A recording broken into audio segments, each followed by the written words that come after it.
The whole internet is making and enjoying their own Ghibli art style portraits.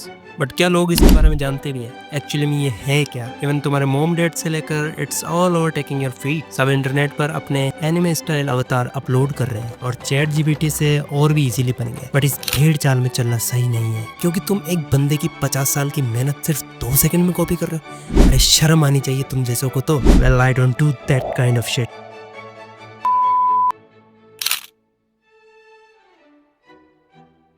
मैं इन सारी चीजों से बहुत आगे निकल चुका हूँ। माय गॉड, अब इस जीवन में मेरा कोई काम नहीं। देखो सचिन, मैं जा रहा हूँ। वेल मैं तुम्हें ये नहीं बताऊंगा कि इसे बनाते कैसे हैं, क्योंकि वो सब तो तुम्हें इंटरनेट पर मिल जाएगा। We talk about the back story of Ghibli art style and studio. So let's go. First of all अपन इसके कोर को समझते हैं कि एक्चुअली में गिबली आर्ट है क्या। बेसिकली गिबली एक एनिमेशन आर्ट स्टाइल है। वेल जो लोग इससे फेमिलियर नहीं है उन्हें बता दूं, गिबली एक लीजेंडरी जापानीज एनिमेशन स्टूडियो है which is known for its breath taking movies like spirited away, my neighbour Totoro and Howl's moving castle. Studio Ghibli की कहानी शुरू होती है हायाओ मियाजाकी और इसाओ ताकाहाता तो विजनरीज, जिनमें एक सपना था कि वो एनिमेटेड फिल्म्स बनाएंगे जो दिलों को छू सके और कल्चरल बाउंड्रीज को पार कर सके। 1995 में स्टूडियो गिबली की शुरुआत से पहले मियाजाकी ने काफ़ी मेहनत की थी as an animator in various studios, जहाँ उन्हें क्रिएटिव रेस्ट्रिक्शंस और फाइनेंशियल इनस्टेबिलिटी का सामना करना पड़ा। उनकी इमेंस टैलेंट के बावजूद उनका रास्ता कभी भी आसान नहीं था, लेकिन उनका ये संघर्ष उनकी डिटर्मिनेशन को फ्यूल करता था। ऐसी एक्स्ट्रा ऑर्डिनरी फिल्म्स बनाने का सपना जो सिर्फ एंटरटेन ना करे बल्कि लोगों के दिलों में अपना असर छोड़ दे। जब मियाजाकी और ताकाहाता ने स्टूडियो गिबली की शुरुआत की तब उन्होंने एक लीप ऑफ फेथ लिया इनटू अनचार्टेड टेरिटरी, क्योंकि एनिमेशन एक एक्सपेंसिव और लेबर इंटेंसिव प्रोसेस थी और स्टूडियो को कांस्टेंट फाइनेंशियल प्रेशर का सामना करना पड़ता था। उनकी पहली film castle in the sky critically success जरूर थी, लेकिन कमर्शियल विएबिलिटी को अचीव करना मुश्किल रहा। मियाजाकी का परफेक्शनिज्म चैलेंजेस को और बड़ा करता था। वो अपनी टीम से एक्सीलेंस के अलावा कुछ नहीं मांगते थे, जो कभी कभी वर्क प्लेस में टेंशन क्रिएट करता था। एनिमेटर्स अपने काउंटलेस हार्ट्स फ्रेम्स को हैंड ड्रॉ करते हुए स्पेंड करते थे। इवन तुम्हें यकीन नहीं होगा, बट ये जो सीन तुम देख रहे हो इसको क्रिएट करने में 1 साल से ज्यादा का वक्त लगा था। और इस फिजिकल और इमोशनल टोल के बावजूद उनका स्टोरी टेलिंग का जुनून उन्हें आगे बढ़ने की शक्ति देता था।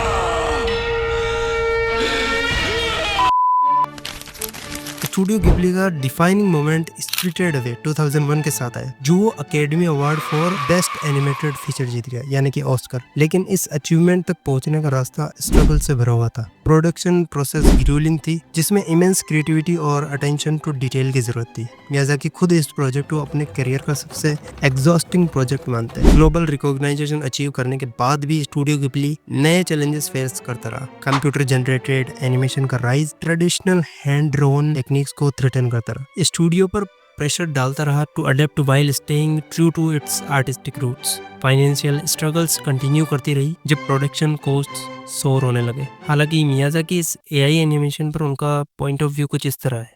痛みとかそういうものについてね、何も考えないでやってるでしょ。極めて不愉快ですよね。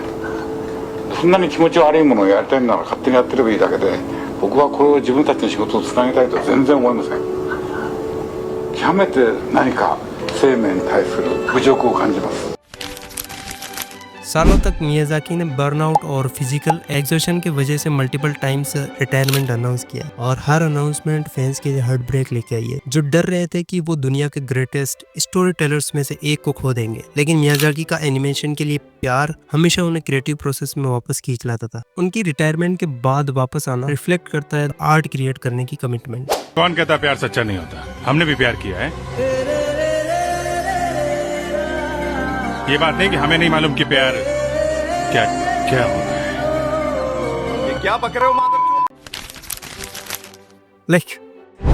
लाइक लिटरली चूते बूते थोड़ी हो तुम। इसका वायरल होने का रीजन तो सिंपल है यार। क्या? ये क्या बक रहे हो Madhav? Jokes apart, main reason behind this is that you can't resist this art style, क्योंकि ये मॉडर्न एनिमे स्टाइल जैसा हाईटेक फील नहीं होता है। ये हमें एक वार्म एंड एक हैंडीक्राफ्ट फील देता है जिसे रेप्लिकेट करना हार्ड है। इसके soft faded colours, detailed background and simple character design एक काम नॉस्टैल्जिक वाइब क्रिएट करता है जो हर किसी को पसंद आ जाती है, चाहे वो बूढ़ा हो या बच्चा। हालांकि बुरा भी लगता है क्योंकि हायाओ मियाजाकी ने अपनी पूरी लाइफ लगा दी इस आर्ट को बनाने में, जो आज एआई इतना इजीली बना रही है। वो उनके लिए एक डिसरेस्पेक्ट सा फील होता है।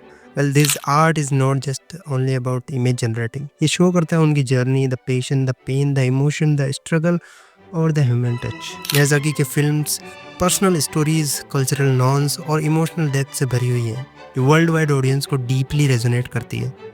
आर्टिस्ट और इंक्लूडिंग स्टूडियो गिबली के लिए ये सोचना डिसहार्टनिंग लगता है कि एक एल्गोरिथम उनके लाइफ टाइम की मेहनत को रेप्लिकेट कर सकता है। लेकिन आर्ट सिर्फ विजुअल रिप्रेजेंटेशन नहीं होता, ये इमोशन, एक्सपीरियंस और ह्यूमन कनेक्शन को इनकम्पास करता है, एलिमेंट्स जो एआई कभी रेप्लिकेट नहीं कर सकता। जब तुम तोतोरो को रेन में डांस करते हुए देखते हो या चिहिरो को स्पिरिट्स की दुनिया में नेविगेट करते हुए देखते हो, हम याद करते हैं कि ब्यूटी अक्सर पेन से इमर्ज होती है। Well, you should watch the movies of this art.